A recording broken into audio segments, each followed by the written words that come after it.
Hey everybody, Congressman Mark Green finishing up our four-part series on a vision for DHS and of course the Committee on Homeland Security. This week we're talking about the R3 task force that we're going to put together, and it'll be bipartisan and there'll be an equal number of Republicans and Democrats. And we're going to recruit, I'm going to put my CEO hat on, and we're going to get business-minded folks who understand process improvement and the Lean and Six Sigma, the organization of businesses, and we're going to look at the whole Department of Homeland Security, because interestingly enough, in 21 years it's never been reauthorized, which is kind of crazy. One of the issues we got to tackle is the span of control issues. At Homeland Security, 23 direct reports to the Secretary. It's just insane. No organization on the planet works that way. Google Homeland Security org chart. It's crazy. We also have to look at their acquisitions process, and through oversight, we'll figure out the problems in acquisition. There are programs that are behind schedule and things like that. We need to streamline that process, make it more efficient and cost effective for the taxpayer. We're also going to look at consolidating their headquarters here in DC. They have many different offices. We're paying a lot of rent for a lot of different buildings. We could save the taxpayers a lot of money and make the operations of the department more efficient. The Office of Intel and Analysis is structured different than any of other intel agencies in the government, and it doesn't function as well as it could.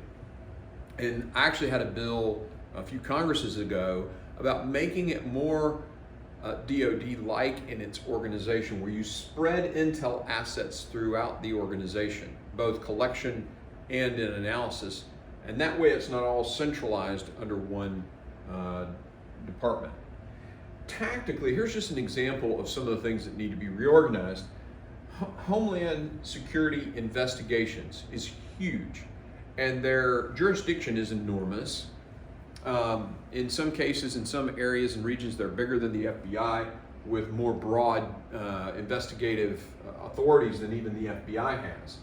But right now it sits under ICE, so whenever they email a local government where they're sort of anti-ICE, those local government officials won't even return their emails, even when it's on something like child pornography, a big blue city or something that these guys want to talk to government or law enforcement in those communities. They won't get a return email because it's coming from ICE. So from a tactical standpoint, I know that's silly, but we could put them off outside of ICE and make their functioning much more streamlined and just get away from the political challenges. How this department reports to Congress, whoever made this, they have to report to so many different committees. It ties up taxpayer dollars. It ties up the leadership of the department, so they can't go out there and do their job because they're constantly reporting over 100 reports to Congress. It's insane. And then obviously we've got to tackle this issue of employee satisfaction. The Department of Homeland Security has the absolute worst employee satisfaction in the government. So we can make the place work better. And of course that means we're going to reorganize this, we're going to resource it appropriately, and then we're going to get it reauthorized. And I think this can be a bipartisan effort. So I look forward to taking that on during my tenure as chairman. That's part 4 of our series on the vision for Department of Homeland Security. Thank you.